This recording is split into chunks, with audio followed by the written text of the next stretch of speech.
Halo, shalom ibu-ibu. Kita bertemu lagi di ibadah online saat ini. Saya ingin membagikan berkat firman Tuhan. Walaupun kita tidak bisa bertemu setiap Jumat sekarang, tapi sebisa mungkin saya akan berinteraksi dengan ibu-ibu semua ya. Kita mau berdoa terlebih dahulu.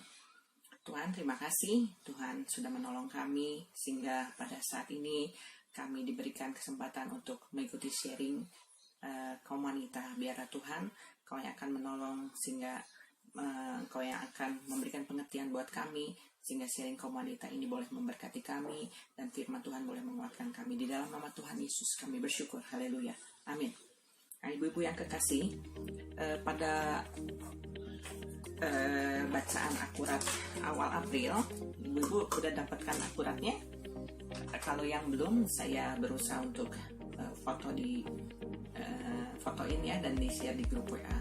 Tapi kalau yang belum dapat bisa ambil di Bapak Dedi ya. Nah, di akurat awal April di situ dikatakan demikian, saya mau cuplik ya. Pengharapan menjaga agar orang percaya tidak pernah patah semangat dan kecewa.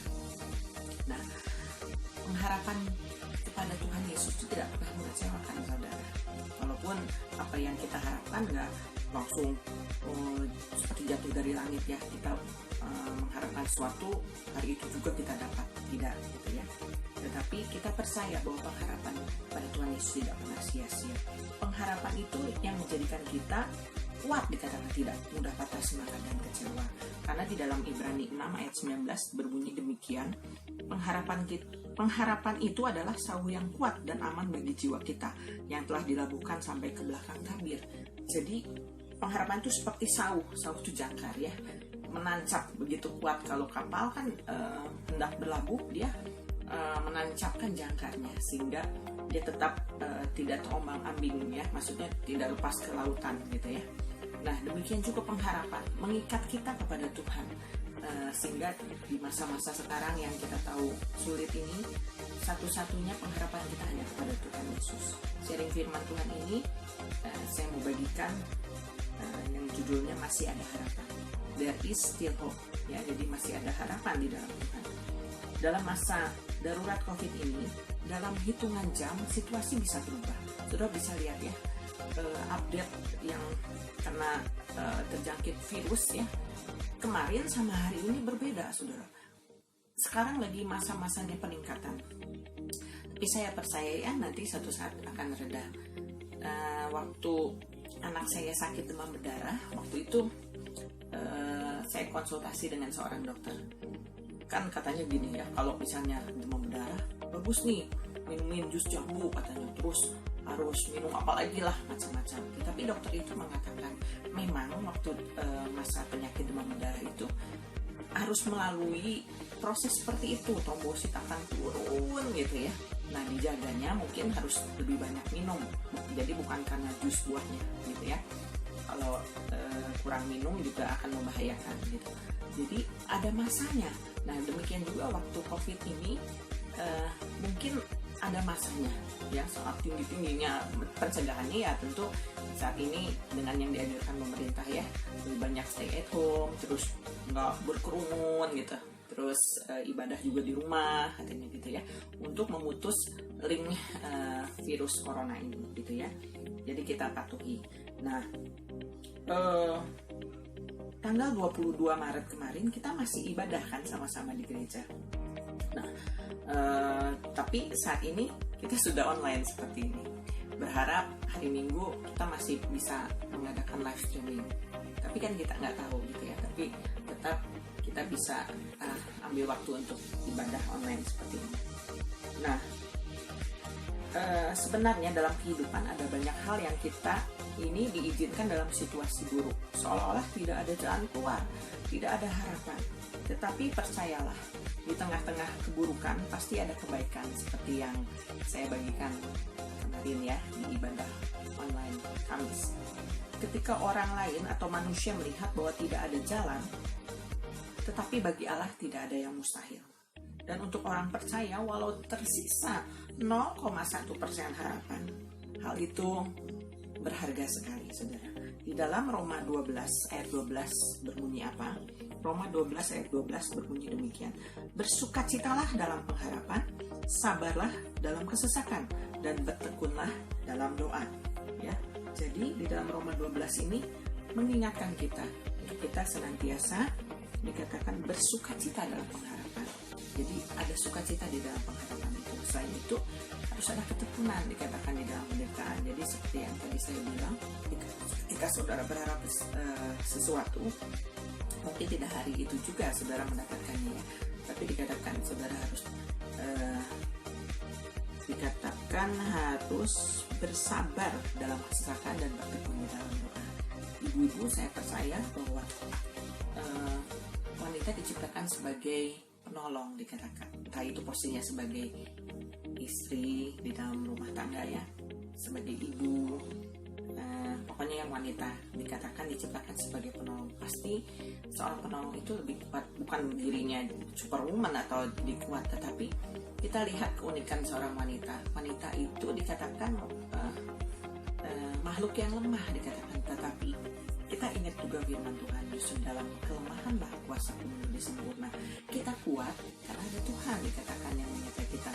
Kita kuat karena wanita-wanita GBS saya percaya mengandalkan Tuhan, sehingga kita menjadi wanita yang kuat dikatakan. Ketika kekuatan itu muncul untuk menghasilkan satu pengharapan yang sungguh nyata dikatakan ya. Kita tetap berharap gitu, menunggu waktu Tuhan yang terbaik dalam kehidupan kita.